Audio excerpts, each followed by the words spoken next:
Part 38। Chips खा लोगी। वो जो गुमसुम बैठी इस कैलेंडर के बारे में सोच रही थी। हरीम की आवाज़ पर चूंकि हरीम चिप्स का बाउल लिए इसकी अकब में आ बैठी, जिस पर इसने नफ़ी में सर हिलाया। हरीम, तुमने बताया नहीं उस दिन तुम अचानक यूनिवर्सिटी से हॉस्टल क्यों चली गई थी? ऐसी भी क्या इमरजेंसी थी यार? आज पूरे 2 दिन हो चुके थे इसे आए हुए, मगर वो काज़म साहब के कहने पर वही सब बता रही थी। जब वो आइज़ल को खुद बता चुके थे। हरीम घर वापस इसी ही दिन आ गई थी जब इसे पता चला था दुरेज इसका भाई है। काज़म साहब के कहने पर वही सब बता रही थी जो आइज़ल को खुद बता चुके थे। हरीम घर वापस इसी ही दिन आ गई थी जब इसे पता चला था दुरेज इसका भाई है। उफ यार, क्या बताऊँ, इमरजेंसी ही समझो। वो निदा थी ना अपने सामने वाले रूम वाली। इसका असाइनमेंट कंप्लीट नहीं हुआ था और तुम्हें पता इनकी डेट शीट भी आ गई, तो बस इसीलिए हेल्प मांगी और मुझे जाना पड़ा। और रात वहाँ इसलिए रुकी क्योंकि असाइनमेंट बनाते बनाते बहुत रात हो गई थी। और फिर मोबाइल भी तो ऑफ था ना। इस बार इसने थोड़ी तफसील से बताया, जिस पर आइज़ल ने इस बात में सर हिलाया। असाइनमेंट बनाते बनाते बहुत रात हो गई थी और फिर मोबाइल भी तो ऑफ था ना। इस बार इसने थोड़ी तफसील से बताया, जिस पर आइज़ल ने इस बात में सर हिलाया। खैर छोड़ो ना इन बातों को। ये बताओ तुम किन सोचों में गुम हो? खैर छोड़ो ना इन बातों को, ये बताओ तुम किन सोचों में गुम हो? हरीम ने इससे उतरते हुए चेहरे को देखकर पूछा। यार, एक अजीब सी बात हुई है, मुझे समझ नहीं आ रहा है ये सब क्या हो रहा है। आइज़ल ऐसी कैफियत में मुब्तला थी जिसे वो ना बुला पा रही थी और ना समझ पा रही थी। उफ, बताओ भी क्या हुआ है? हरीम ने बेसब्री से सवाल किया। यार, वो उस दिन मुझे किसी ने हॉस्पिटल पहुंचाया था और फिर मेरी गाड़ी सही सलामत घर तक छोड़ कर गया था। फिर मेरे नंबर पर वो मैसेजेस और इस दिन वो कैलेंडर एक चिट के साथ। समझ नहीं आ रहा ये कौन हो सकता है। मेरी गाड़ी सही सलामत घर तक छोड़ कर गया था। फिर मेरे नंबर पर वो मैसेजेस और इस दिन वो कैलेंडर एक चिट के साथ। समझ नहीं आ रहा था ये कौन हो सकता है, इसने उलझे हुए अंदाज में कहा। ओह हो, तुम होम हुआ ही परेशान हो रही हो। छोड़ो ये सब और तुम सिर्फ ये बात दिमाग में रखो कि तुम किसी के निकाह में हो। हरीम ने इसे समझाया। तो मैं क्या कर रही हूँ यार? इसने बेजारी से कहा। यही तो मसला है। तुम कुछ ही कर तो नहीं रही। थोड़ा इस हॉल से बाहर आओ, लाइफ पहले की तरह एंजॉय करो। फिर कुछ महीने बाद तो वैसे भी तुम्हारी शादी हो जाएगी। थोड़ा इस हॉल से बाहर आओ, लाइफ पहले की तरह एंजॉय करो। फिर कुछ महीने बाद तो वैसे भी शादी हो जाएगी। हरीम ने संजीदगी से कहा, जिस पर वो खामोश हो गई थी। इसे खामोश देखकर हरीम ने फ़नी मूवी लगाई। हरीम ने संजीदगी से कहा, जिस पर वो खामोश हो गई थी। इसे खामोश देखकर हरीम ने फ़नी मूवी लगाई और इसके हाथ में बाउल रखा। अब तुम ना ये मूड ठीक कर लो अपना, वरना मैं तुम्हारे रूम से चली जाऊंगी। नहीं मतलब, इतनी बोर इंसान कब से हो गई तुम? ये लो चिप्स खाओ और खुदा का वास्ता ये रोंदो वाली शक्ल ठीक करो और मूवी एंजॉय करो। वो पुरजोश अंदाज में कहती हुई खुद टीवी ऑन करके मूवी देखने लग गई, जबकि इसके कहने पर आइज़ल भी टीवी के जानिब मतवज्जो हुई। पुरजोश अंदाज में कहती हुई खुद टीवी ऑन करके मूवी देखने लग गई, जबकि इसके कहने पर आइज़ल भी टीवी देखने की जानिब मतवज्जो हुई। अस्सलामुअलैकुम नाज़रीन, आज की ताज़ा खबर से आपको आगाह किया जा रहा है। मशहूर एक्ट्रेस रिदा रियाज़ ने अपने साथ होने वाली ज़्यादती पर आवाज़ उठा ली। जी हाँ नाज़रीन, रिदा रियाज़ का कहना है वो कई सालों से खामोश थी, मगर अब इन्होंने खामोशी को तोड़ दिया है। वो मैदान में आ चुकी हैं और जीत कर ही वापस जाएंगी। वो जो मोबाइल पर मसरूफ़ था। रिदा का नाम सुनकर टीवी के जाने मतवज्जो हुआ। वो मैदान में आ चुकी है और जीत कर ही वापस जाएगी। वो जो मोबाइल पर मसरूफ़ था। रिदा का नाम सुनकर टीवी के जाने मतवज्जो हुआ। इन्होंने मज़ीद बताया है इनके साथ कई सालों से एक शख्सियत ही किया जा रहा है। इन्हें डराया धमकाया जा रहा है। इनका कहना है वो अपने मुजरिम को सज़ा दिलाकर रहेंगी। इनकी अदालत से इंसाफ की दरख्वास्त। प्रेस से इनका लाइव गुफ्तगू। वो बहुत हैरान था कि आखिर वो अपनी गैर खालत के साथ बिना मेकअप के सर पर दुपट्टा लिए प्रेस के सामने दरख्वास्त प्रेस से इनका लाइव गुफ्तगू वो बहुत हैरान था। आखिर वो अपनी खैर खालिद के साथ बिना मेकअप के सर पर दुपट्टा लिए प्रेस के सामने आंसू बहा रही थी। आतिश को वो कोई ड्रामेबाजी ही लग रही थी। ज्यादती कैसी ज्यादती, वो इन्हें छोटी झूठी करके सूरत हाल को समझाने की कोशिश करने लगा। जहाँ तक वो जानता था वो इतनी मासूम तो ना थी कि कोई इसके साथ इसकी मर्जी के बिना कुछ गलत करे। खुदा का वास्ता है मेरी मदद करे, मुझ पर कई सालों से तशद्दुद किया जा रहा है। मुझे हर दिन हर रात एक नई अजियत दी जा रही थी। मुझे कैद में रखकर मेरी इज्जत को पामाल किया जा रहा था। मेरी आप सबसे दरख्वास्त है, मुझे मज़ीद तशद्दुद का निशाना बनने से बचा लें। पिता रियाज जो हर वक्त चेहरे पर मेकअप की तय लगाए अपने महसूस नाज बीना कपड़ों के साथ पूरे जहां में आज़ादी से घूमती फिरती थी, आज वो सर पर दुपट्टा लिए प्रेस के सामने हाथ जोड़कर मदद मांग रही थी। रिता रियाज जो हर वक्त चेहरे पर मेकअप की तय लगाए अपने महसूस नाजबीना कपड़ों के साथ पूरे जहां से में आज़ादी से घूमती फिरती थी, आज वो सर पर दुपट्टा लिए प्रेस के सामने हाथ जोड़कर मदद मांग रही थी। मेरा मुजरिम कोई और नहीं बल्कि आतिश दुरानी है। खुदा मुझे इस बड़ी नुमा इंसान से बचा ले। आतिश ने स्क्रीन की जानिब देखकर मोबाइल में कॉल मिलाई थी, मगर तभी इसे बहुत ज़ोर का झटका लगा था जब रिदा के अल्फाज से निकला गया नाम इसका अपना था।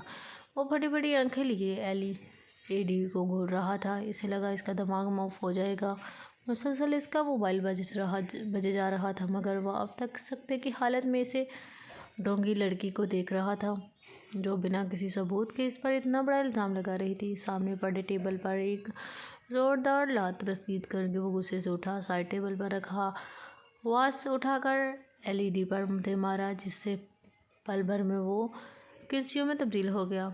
ये क्या बकवास है, ये कैसे हो सकता है? मैंने तो नशे में भी इसे छुआ तक ना था, बल्कि इसे बेहोश कर दिया था ताकि मेरे और इसके दरमियान ऐसा वैसा कुछ भी ना हो। फिर ये कितना बड़ा इल्ज़ाम लगा सकती है?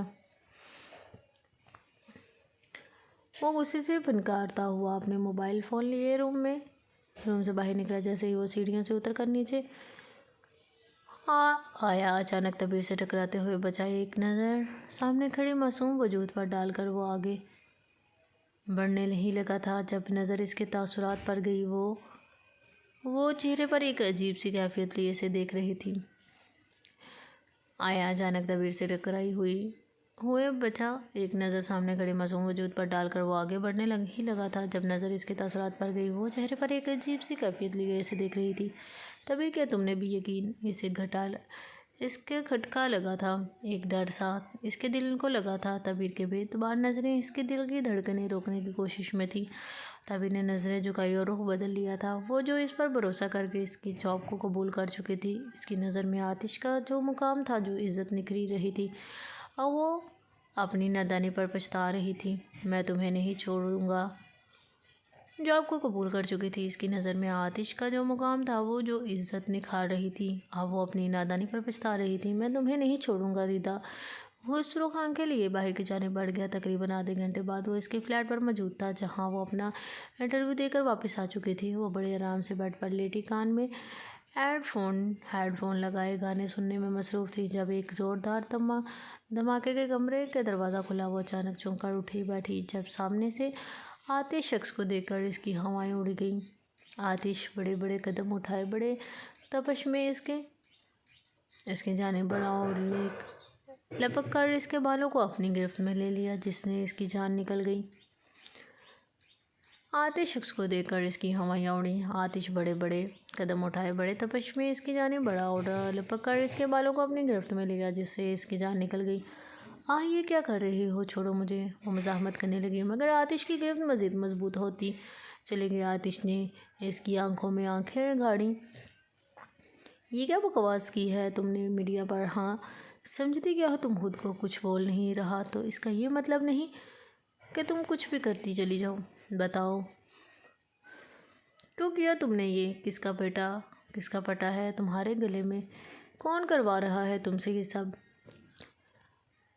जवाब दो, क्या हो तुम? खुद को कुछ बोल नहीं रहा तुम?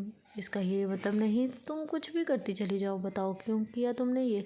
किसका पटा है तुम्हारे गले में? कौन करवा रहा है तुमसे ये सब? जवाब दो। वो बाकायदा चीखा था जिस पर वो डरी थी। मगर तभी एक शैतानी मुस्कुराहट इसके लोगों पर नमूदार हुई थी, जिसे देखकर आतिश के बदन में आग लगी थी। तन बदन में आग लगी थी।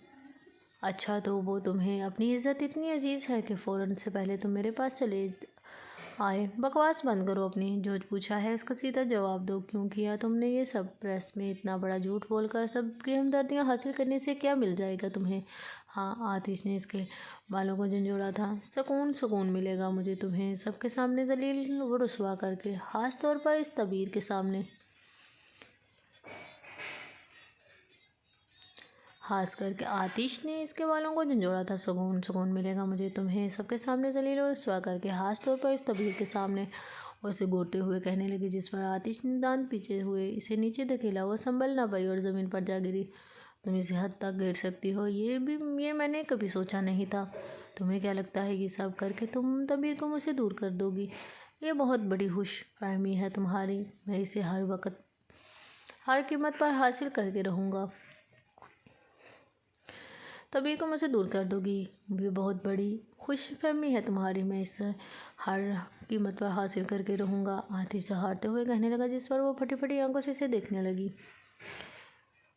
फटी फटी आंखों से इसको देखने लगी। तुमने कहा था ना कि तबीर मुझ जैसी घटिया लड़कियों में से नहीं है, तो फिर खुद सोचो, खुद तुम जैसे घटिया कमजोर इंसान को कैसे कबूल करेगी? वो शोकिया अंदाज में कहने लगी, जिस पर आतिश ने इसके हाथ पर अपना एक पैर गाड़ा। वो चीखी थी, मैंने तुमसे। वो शोकिया अंदाज में कहने लगी, जिस पर आतिश ने इसके हाथ पर अपना एक पैर गाड़ा। वो चीखी थी, मैंने तुमसे ये भी कहा था कि मैं आतिश दुरानी हूँ, जो ठान लेता हूँ वो करके दम लेता हूँ। मगर अफसोस मेरी ये बात तुम्हारे दिमाग में घर न कर सकी।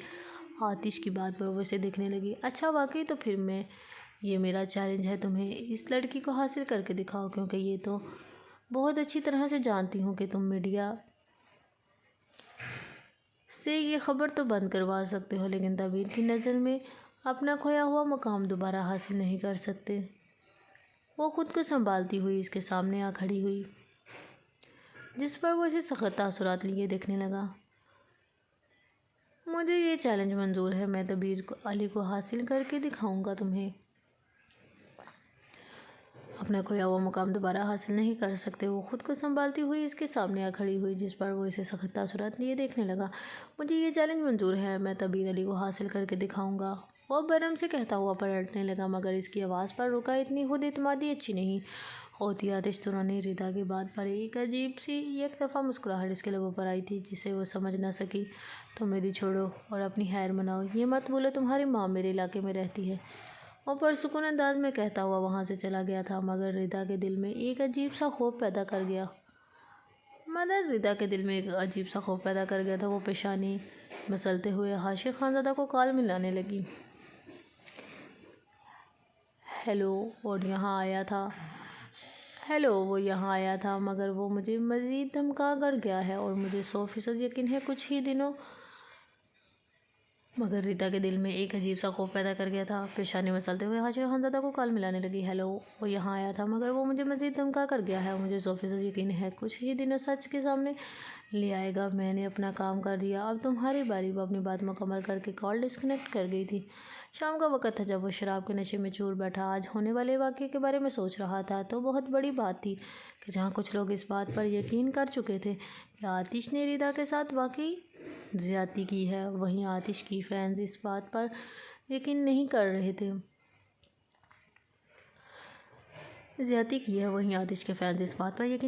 थे। इन्हें बेसब्री से इंतज़ार था आतिश की मीडिया में लाइव आने का। पूरे पाकिस्तान में लाखों लोग आतिश के साथ खड़े थे, जबकि पाकिस्तान के अलावा भी कितने गैर ममालिक के लोग आतिश के लिए स्टैंड ले रहे थे। ममालिक में आतिश के लिए स्टैंड ले रहे थे। इससे कोई फ़र्क नहीं पड़ता था कि दुनिया इसके बारे में क्या सोच रही है। बस इसे डर था तो इस बात का कि जिसे वो दिल दे बैठा है, और अगर चाहे इससे दूर हो गई तो वो खुद को कभी संभाल नहीं पाएगा। ये मेरी मोहब्बत वो मेरा महबूब, मैं आशिक इसका, वो चाहे मुझ पे ये ख्वाब मेरा, वो इसमें ख्वाब की तबीर। ये मेरी मोहब्बत, वो मेरा महबूब, मैं आशिक इसका, वो चाहे मुझे ये ख्वाब मेरा, वो इस ख्वाब की तबीर। वो नशे में धुत बैठा, न जाने किन अल्फाज में खुद से मुखातिब था, वो खुद से बातें कर रहा था। इसे अब भी परवाह न थी कि कौन क्या सोच रहा है, वो अब तक तबीर के बारे में ही सोच रहा था।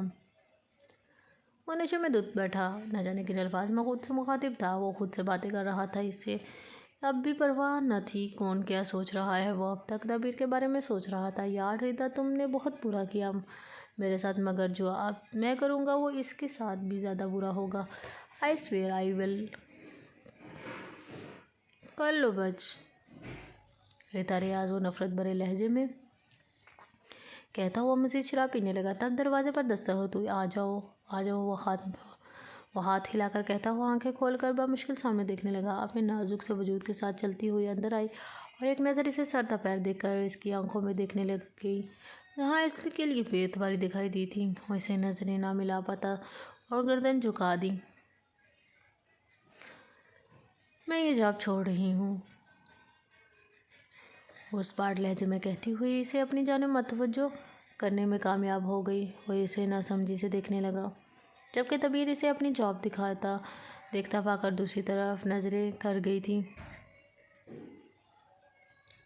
जबकि तबीर इसे अपनी जानिब देखता हुआ पाकर दूसरी तरफ नजरें कर गई थी। जॉब छोड़ रही हूँ मगर क्यों? आतिश ने शराब के गिलास को साइड टेबल पर रखकर बामुश्किल सवाल किया, जिस पर वो इसे तासुब से देखने लगी। वजह नहीं जानता था, या फिर जानकर भी अनजान बन रहा था। तबीर के लिए इस बदबूदार कमरे में रहना मुश्किल हो रहा था। मैं मुश्किल सवाल की, जिस पर वो इसे तासुब से देखने लगी। वजह नहीं जानता था या फिर जानकर भी अनजान बन रहा था। तबीर के लिए इस बदबूदार कमरे में रुकना बहुत मुश्किल हो रहा था। वजह आप बहुत अच्छी तरह से जानते हैं, मुझे नहीं करनी आपके पास जॉब, वो हफ्की से कहने लगी, जिस पर वो इसे संजीदगी से देखने लगा। तबीर ने नजरें चुराई। आतिश को इसका एक अमल दुख दे रहा था। क्या तुम नहीं जानती वो झूठ कह रही है? क्या तुम्हें वो यहाँ कहीं कैद नजर आई है? तुम तो 24 घंटे यहाँ होती हो ना। मैं कहाँ जाता हूँ कहाँ नहीं, तुम्हारे पास सारी इन्फॉर्मेशन होती है। फिर ये बेएतबारी क्यों? क्या तुम नहीं जानती कि वो झूठ कह रही है? क्या तुम्हें वो यहाँ कहीं कैद नज़र आई है? तुम तो 24 घंटे मेरे यहाँ होती हो ना। कहाँ जाता है कहाँ नहीं, तुम्हारे पास सारी इन्फॉर्मेशन होती है। फिर बेएतबारी क्यों? आतिश की बात पर वैसे संजीदगी से देखने लगी। मैं सिर्फ इन बातों की खबर रखती हूँ जो मेरी जॉब का हिस्सा है। इसके अलावा आप कहाँ जाते हैं कहाँ नहीं, मेरा इससे कोई लेना देना नहीं। उस पार लहजे में कहती हुई इसे गैर होने का एहसास दिला रही थी। ये अमल भी इसे दुख दे रहा था। वो सबसे आंखें नीचे खड़ा हुआ और वो 2 कदम आगे आया।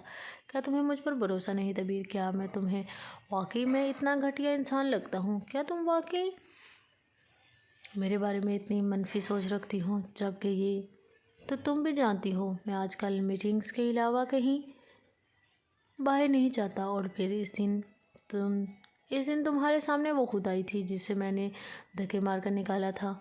और संजीदगी से कहने लगा, शायद वो पहली लड़की थी जिसे वो सफाई दे रहा था। तबीर बेतासुर सा चेहरा लिए इसे देखने लगी।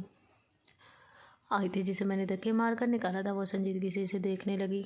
शायद वो पहली लड़की थी जिसे वो सफाई दे रहा था। तबीर बेतासुरा चेहरा लिए इसे देखने लगे। आपकी ज़िंदगी आपकी मर्जी, आप कुछ भी करें, मगर मुझे अब मज़ीद जॉब नहीं करनी। मुझे वापस कराची जाना है। आपकी ज़िंदगी आपकी मर्ज़ी, आप कुछ भी करें, मगर मुझे आप मज़ीद जॉब नहीं करनी। मुझे वापस कराची जाना है। वो जैसे अपना फैसला सुना चुकी थी। आतिश की बात पर इसे बुरी आंखों से देखने लगा, मगर चेहरे के तासुरात पल भर में सख्त हो चुके थे। नहीं जा सकती तुम यहाँ से, वैसे हुक्म देने लगा, जिस पर वो बुए अगठी की इसे घूरने लगी। अब मज़ीद मेरे साथ ज़बरदस्ती नहीं कर सकते, वैसे हुक्म देने लगा, जिस पर वो बुए अगठी करिए इसे घूरने लगी। अब आप मज़ीद मेरे साथ ज़बरदस्ती नहीं कर सकते, मैं करूँगा। वो जैसे ज़िद पर आ चुका था, मगर वो भी तबीर थी। वो अपने फैसले से 1 इंच भी पीछे नहीं हटने वाली थी। ठीक है, अगर आप मुझे यहाँ से जाने नहीं देंगे तो मैं दे सकते तो अपनी पूरी कोशिश करके देख लीजिएगा। मैं यहाँ से अकेले भी जा सकती हूँ। मुझे आपकी इजाज़त की ज़रूरत नहीं है और ना ही मुझे आपका कोई खौफ है।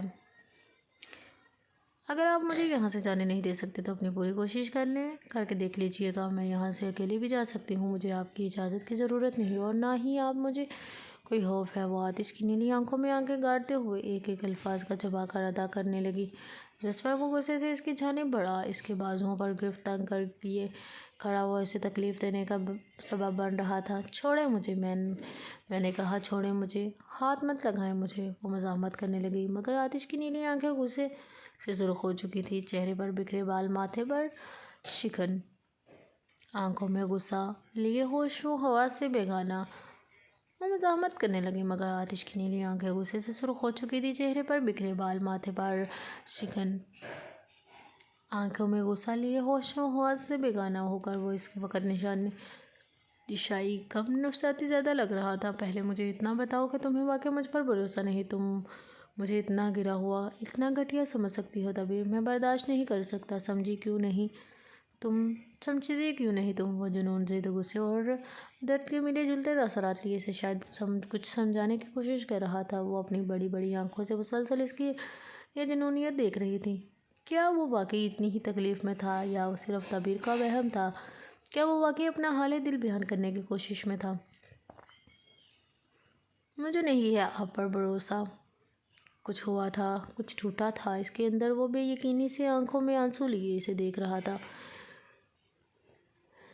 इसकी गिरफ्त ढीली पड़ चुकी थी। वो खामोशी से 2 कदम दूर हुआ तबीर इसके ये अजीब सी कैफियत समझ नहीं पा रही थी। कुछ हुआ था, कुछ टूटा था इसके अंदर। वो बेयकीनी से आंखों में आंसू लिए इसे देख रहा था। इसकी गिरफ्त ढीली पड़ चुकी थी। वह खामोशी से 2 कदम दूर हुआ तबीर इसकी ये अजीब सी कैफियत समझ नहीं पा रही थी। पहले साइड में रखा वाज इसने पूरे ज़ोर से दीवार पर दे मारा, फिर शराब का गिलास उठाकर ज़मीन पर पिटचा और हाथ मारकर शराब की बोतल गिराई और वो खामोशी से मुंह पर हाथ रखे इसकी ये हरकतें देख रही थी। वो किस तरह अपना गुस्सा बेजान चीज़ों पर निकाल रहा था। नहीं है तुम्हें मुझ पर भरोसा? हाँ, वो गुस्से से चीखते हुए कमरे में रखी तमाम चीज़ें तोड़ चुका था। सबसे आखिर में वो सामने लगे शीशे पर मुक्का मारने लगा। अलबत्ता शीशा तो टूट रहा था मगर साथ ही इसका हाथ भी जख्मी हुआ था। गुस्से से चीखते हुए कमरे में रखी तमाम चीज़ें तोड़ चुका था। सबसे आखिर में वो सामने लगे शीशे पर मुक्का मारने लगा। अलबत्ता शीशा तो टूटा था मगर साथ ही इसका हाथ भी जख्मी हुआ था। तबीर फटी फटी आंखों से इसके हाथ को देख रही थी जिसमें से अब खून रसने लगा था। वो ज़मीन पर घुटनों के बल बैठा अब गहरी गहरी सांसें ले रहा था। तबीर आगे बढ़कर इसका हाथ थामे मगर फिक्रमंदी से देखने लगी, जिस पर वो एक झटके से दूर हुआ। मत आओ मेरे करीब, मत छुओ मुझे, एक घटिया इंसान हूँ। इसका पूरा वजूद पसीने से शराबूर हो चुका था जबकि चेहरा आंसुओं से तर था। तबीर की इसकी हालत पर तरस आने लगा। वो फर्स्ट एड बॉक्स निकाल कर इसके पास ज़मीन पर आ बैठी। इसकी लाख कोशिश करने के बावजूद तबीर ने इसके हाथ पर बैंडेज करनी शुरू की। अब वो खामोशी से इसके चेहरे को ताक रहा था जिसका ध्यान मुकम्मल इसके हाथ पर था। आतिश ने दूसरे हाथ की शहादत की उंगली से तबीर के चेहरे पर आते बालों को हटाया, जिस पर वो संजीदगी से इसे देखने लगी। शायद आतिश का गुस्सा अब ठंडा हो चुका था। तबीर इससे दूर हुई, जिस पर वो उठकर खड़ा हुआ मगर वो लड़खड़ा रहा था। तबीर ने आगे बढ़कर इसे कंधे से सहारा दिया और बेड पर बिठाया, जिस पर वो संजीदगी से इसे देखने लगी। शायद आतिश का गुस्सा अब ठंडा हो चुका था। तबीर इससे दूर हुई, जिस पर वो उठकर खड़ा हुआ मगर वो लड़खड़ा रहा था। तबीर ने आगे बढ़कर इसे कंधे से सहारा दिया और बेड पर बिठाया। रुको। वो जैसे ही वापसी के लिए मुड़ने लगे, आतिश की आवाज़ पर रुकी वो दीवानावार इस्तका रहा था, जैसे इसकी नूरी चेहरे में कुछ तलाश कर रहा हो, शायद सुकून। तबीर ने नज़रों से इसे देखा, सवालिया नज़रों से इसे देखा। तुम जाना मत, मैं सब ठीक कर दूंगा, मेरा वादा है तुमसे। वो शायद इसे अब तक यकीन दिलाने की कोशिश में था। वो नहीं चाहता था कि तबीर से दूर जाए। आतिश की बात पर तबीर बिना कुछ कहे वहाँ से चली गई, जबकि वो अपने ज़ख्मी हाथ को तके हुए यूं ही बिस्तर पर लेट गया। न जाने कब इसकी आंख बंद हुई, इसे खबर तक नहीं हुई। वह कमरा लॉक किए तेज़ तेज़ सांस लेने लगी। वह अपनी इस कैफियत की वजह से नहीं पा रही थी। क्या इसे आतिश पर अब मज़ीद भरोसा करना चाहिए था? क्या वो शख्स सच बोल रहा था? मगर वो क्यों आतिश के बारे में इतना सोच रही थी? तेज़ी से सांस लेने लगी। वो अपनी इस कैफियत की वजह से समझ नहीं पा रही थी, क्या इसे आतिश पर अब मज़ीद भरोसा करना चाहिए था। क्या वो सच शख्स बोल रहा था?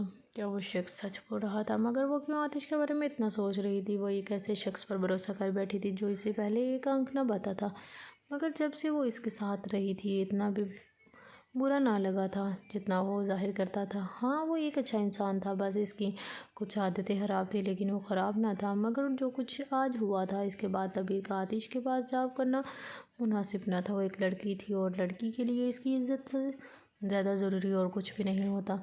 ये जॉब छोड़ने का फ़ैसला कर चुकी थी, लेकिन अब भी इसका दिमाग ये बात समझ नहीं पा रहा था कि आतिश सही है या गलत। तभी ने जल्दी जल्दी अपना सामान पैक किया तो वो शावेज शवेज तक की कॉल रिसीव नहीं कर पा रही थी, क्योंकि इसने में क्या आतिश सही है या गलत। तभी ने जल्दी जल्दी अपना सामान पैक किया और शवेज तक की कॉल रिसीव नहीं कर पा रही थी, क्योंकि इसमें इतना हौसला नहीं था कि वो नॉर्मल अंदाज में बात करती। यकीनन वो रो जाती और वो अपने इस छोटे से दिल की वजह से घर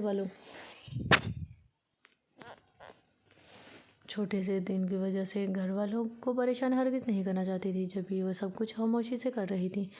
morning dad. Good morning dad की जान, कैसी हो? आज काफ़ी दिनों बाद आइज़ल अपने मज़े होलिये में नज़र आई थी, जिस पर काज़म साहब और हरीम दोनों ही बेहद हैरान मगर खुश थे। कैसा है मेरा प्रिंस? इस बार काज़म साहब ने इसके बिखरे हुए बालों को मज़ीद ख़राब करते हुए पूछकर वो एक तरफा मुस्कुराई। शायद हवा अपने पहले वाले हुलिये में वापस आ चुकी थी। Fine dad, and you? My king, I am also fine my dad. इन्होंने प्यार से इसका गालों को खींचा, जिस पर वो मुस्कुराई।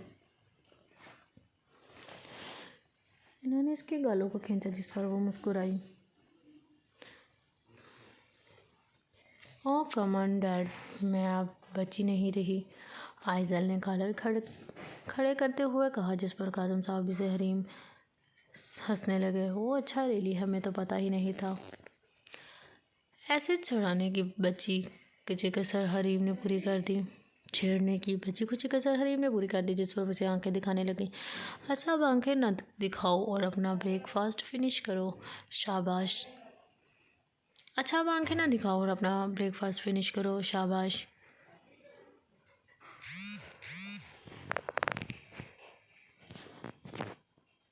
शाबाश। हरीम की बात पर वो मुस्कुराते हुए नाश्ता करने में मसरूफ़ हो गई। आइज़ल बेटा, मैं सोच रहा था अभी तो पहले शादी में वक्त पड़ा है, तब तक तुम मेरा बिज़नेस ज्वाइन कर लो। ऐसे तुम अकेली बोर भी नहीं होगी। कासिम साहब ने कुछ सोचते हुए इसे मशवरा दिया। डैड, आपने सही कहा, एक्चुअली मैं भी यही सोच रही थी। घर पर बड़े रहने से अच्छा है आपके बिजनेस में कुछ हेल्प कर दूं। आइज़ल ने अपने मुँह से पुराने अंदाज में हाथ हिलाते हुए कहा, जिस पर वो मुस्कुराए। हम डैड का बिजनेस बड़ा हो चुका है। हाँ, डैड का प्रिंस बड़ा हो चुका है। हाँ, काज़म साहब ने इसके गाल थपथपाते हुए कहा, जिस पर वह एक तरफा मुस्कुराई। हाँ तो फिर क्या कहते हैं, आज से चलूँ आपके साथ ऑफिस?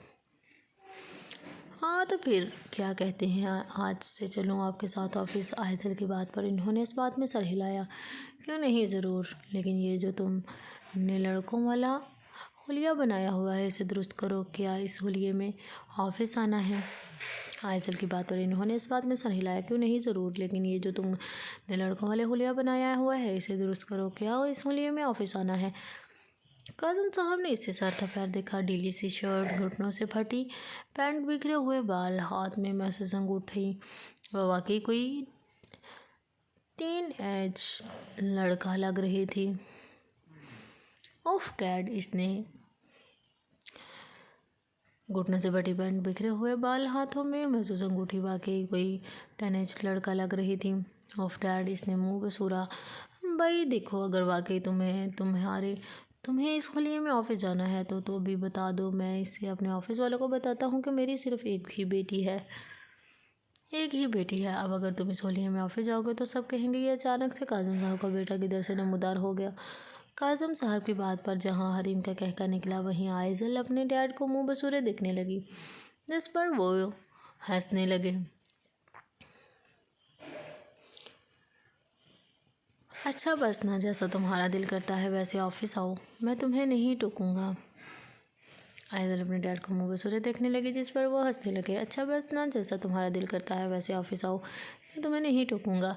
इन्होंने प्यार से इसके रुखसारों को खींचा, जिस पर वो ब्लश कर गई थी। तभी हरीम का मोबाइल बजने लगा। वो वहाँ से उठकर बालकोनी की जानिब चली गई। अच्छा डैड, मुझे ना आपको एक बात बतानी है, कल हरीम का बर्थडे है, इसने सरगोशीनुमा अंदाज में कहा, जिस पर वो इसे देखने लगे।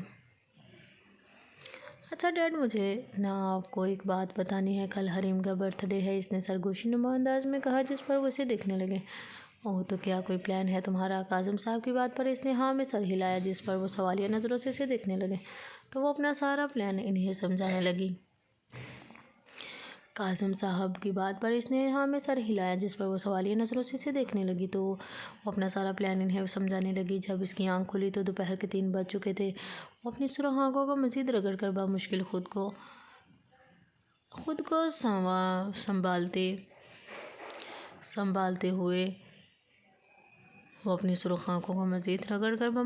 संभालते हुए उठकर बेड के ग्राउंड से जा लगा। तब इसकी नज़र सामने दीवार पर लगी घड़ी पर गई, जहाँ 3 बज रहे थे। उफ, मैं इतना कैसे सो गया? आज तो फोटोशूट थी, किसी ने मुझे जगाया क्यों नहीं? वो अपने बालों में हाथ फेरते हुए वार्डरोब से कपड़े निकाल कर फ्रेश होने चला गया। वैसे तो इसके उठने से पहले ही इसकी असिस्टेंट मतलब तबीर इसके कपड़े रेडी कर देती थी, लेकिन आज वो ना इसे जगाने आई थी, ना ही इसने इसके कपड़े निकाल कर रेडी कर रखे थे। तबीर क्या अब भी गुस्सा है वो मुझ पर? वो खुद कलामी करते हुए इसे सामने की तरकीब सोच कर बात चला गया। वहाँ से वापस आकर इसने अपने गीले बालों को टॉवल से सुखाया और शीशे के सामने खड़े होकर परफ्यूम छिड़कने लगा। तभी दरवाजे पर दस्तखत हुई। आ जाओ। बालों को टॉवल से सुखाया और शीशे के सामने खड़े होकर परफ्यूम छिड़कने लगा। तभी दरवाजे पर दस्तखत हुई। आ जाओ। आतिश की सख्त आवाज़ पर मुलाजिम सर झुकाए अंदर आया, जिससे आतिश शीशे में देखकर एक घूरने लगा। जगाया क्यों नहीं मुझे किसी ने? आतिश ने गंभीर लहजे में कहा, जिस पर मुलाजिम खौफ से इसे देखने लगा। वो साहब जी, कल रात आपकी तबीयत ठीक नहीं थी, इसलिए आपको जगाना मुनासिब नहीं समझा। आतिश ने गंभीर लहजे में कहा, जिस पर मुलाजिम खौफ से देखने लगा। वो साहबा जी, कल रात आपकी तबीयत ठीक नहीं थी, इसलिए आपको जगाना मुनासिब नहीं समझा। एक नज़र आतिश के जख्मी हाथ पर डालकर वह सर झुका गया। आतिश अशबात में सर हिलाते हुए बाल बनाने लगा, मगर इसे वहीं खड़ा पाकर शीशे में ही सवालिया नज़रों से देखने लगा। वो साहब, आपके हाथ पर जख्म आया है, अगर आप कहें तो मैं कुछ मेरा मतलब। आतिश के गोने पर घबराते हुए इसके आधे अल्फाज मुंह में ही रह गए थे, जिस पर आतिश ने एक नज़र अपने जख्म की जानिब देखा और फिर मुलाजिम की जानिब, जो आप पेशानी पर आए पसीने साफ कर रहा था। ज़रूरत नहीं, अब तुम जा सकते हो। वो इसे हुक्म देकर आईने में खुद को बगौर देखने लगा, जबकि मुलाजिम जल्दी जल्दी इस बात में सर हिलाए वहाँ से गायब हो गया। आतिश को जहाँ कल वाले वाक़े पर गुस्सा था, वहीं कल रात तबीर का इसके ज़ख्म पर मरहम करना इसका सारा गुस्सा गायब कर गया था। वो अपने ज़ख्म को देखकर बेसाख्ता मुस्कुराने लगा। शायद इसकी ज़िंदगी में पहली बार ऐसा हुआ था कि वो एक वक़्त में इतनी बार मुस्कुराया था। इसे मोहब्बत हो चुकी थी। इसके दिल में एक आग लगी हुई थी, जो शायद अब तबीर की मोहब्बत से ही बुझने वाली थी। बस थोड़ा सा वक़्त और, फिर मैं तुम्हें अपना हाल दिल सुनाकर वही आग तुम्हारे दिल में भी लगाऊंगा, जो मेरे दिल को मुकम्मल अपनी लपेट में ले चुकी है। बस थोड़ा सा वक़्त और, फिर मैं तुम्हें अपने हाल दिल सुनाकर वही आग तुम्हारे दिल में भी लगाऊंगा, जो मेरे दिल को मुकम्मल अपनी लपेट में ले चुकी है। वो ज़ेरे लब कहते हुए मुस्कुराया। सामने तबीर का मासूम चेहरा खूबसूरत बारीक पंखड़ी जैसे नाजुक होंठ मुस्कुराते हुए गर्दिश करने लगे। बस कुछ ही दिन बचे हैं जी, फिर के तड़पा लो, होना तो तुम्हें मेरा ही है। बहुत जल्द तुम इस कमरे में मिसेस आतिश तुरानी की हैसियत से आओगी। बहुत जल्द तुम मेरी सेहरा सी ज़िंदगी में बहार बनकर आओगी। बहुत शिद्दत से इंतज़ार है मुझे इस दिन का, जब मैं तुम्हें तुम्हारे शोहर की हैसियत से छूऊँगा और तुम मुझसे मोहब्बत करने लगोगी, बेइंतहा मोहब्बत। वो खुद कलामी करने लगा। इसके लबों की मुस्कुराहट मज़ीद गहरी होने लगी थी। शायद इसे सब कुछ बहुत आसान लग रहा था, जैसे वो हमेशा अपनी पसंदीदा चीज़ बआसानी हासिल कर लेता था। ऐसे लगा जैसे मोहब्बत पाना बहुत आसान है। वो नहीं जानता था कि इस बार वो कोई आम सी लक्ष्य नहीं, बल्कि एक जीती जागती लड़की हासिल करना चाह रहा था। वो सीढ़ियों से उतरकर डाइनिंग हॉल में आया, जहाँ इसके लिए ब्रेकफास्ट तैयार रखा था। मुलाजिम को तबीर को यहाँ पर बुलाने का कहकर वो ब्रेड पर बटर लगाने लगा, मगर अगले ही पल इसका हाथ रुका। साहब जी, तबीर बीबी तो अपने रूम में ही नहीं है, ना ही इनके कमरे में इनकी कोई चीज़ मौजूद है। यहाँ बुलाने का कहकर ब्रेड पर बटर लगाने लगा, मगर अगले ही पल इसका हाथ रुका। साहब जी, तबीर बीबी तो अपने रूम में ही नहीं है, ना ही इनके कमरे में कोई चीज़ मौजूद है। मुलाजिम की बात पर वह सख्त तासुरात लिए इसे बेयकीनी से देखने लगा। अचानक से छुरी इसके हाथ से प्लेट में गिरी। ब्रेड को वहीं पर रखता हुआ कुर्सी से उठा और मुलाजिम का गिरेबान पकड़ने लगा, जिस पर बेचारा मुलाजिम डर से कांपने लगा।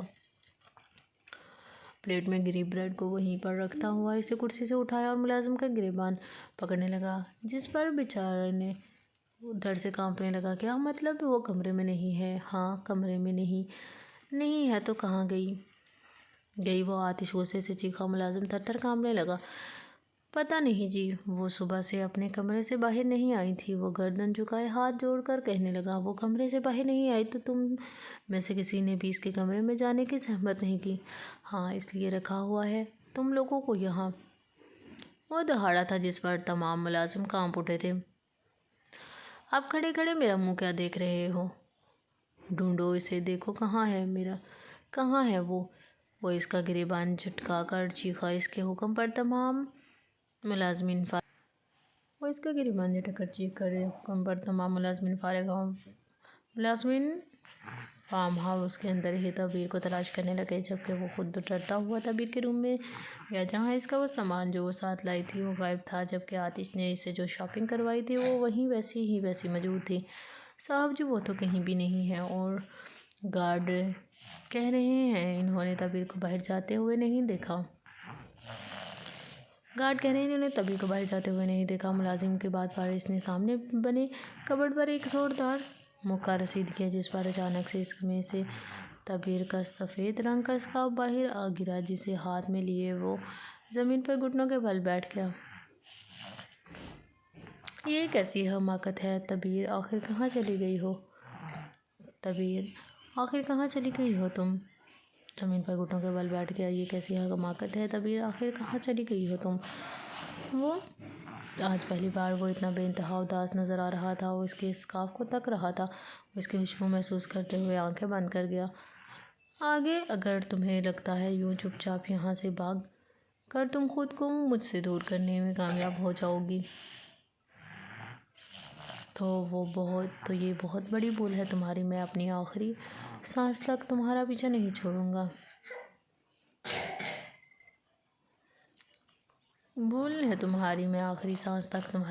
छोड़ूंगा। इसके स्कार्फ से इसकी मध्यम सी महक अपनी सांसों में उतार कर वो शायद सुकून महसूस कर रहा था, मगर कुछ सोचते हुए इसके स्कार्फ को हथेली पर बांध कर वो वहाँ से उठा और बाहर को निकल गया। नेक्स्ट पार्ट जारी है। प्लीज़ आपको मेरा चैनल पसंद आया तो मेरे चैनल को सब्सक्राइब और आई बेल को प्रेस करें, ताकि मेरी आने वाली वीडियो आप तक पहुँच सके। और मेरा नावल पसंद आया तो प्लीज़ कमेंट में ज़रूर बताइएगा, और मेरी वीडियो को लास्ट तक देखिएगा। मिलते हैं एक नए एपिसोड के साथ। ओके, अल्लाह हाफिज़।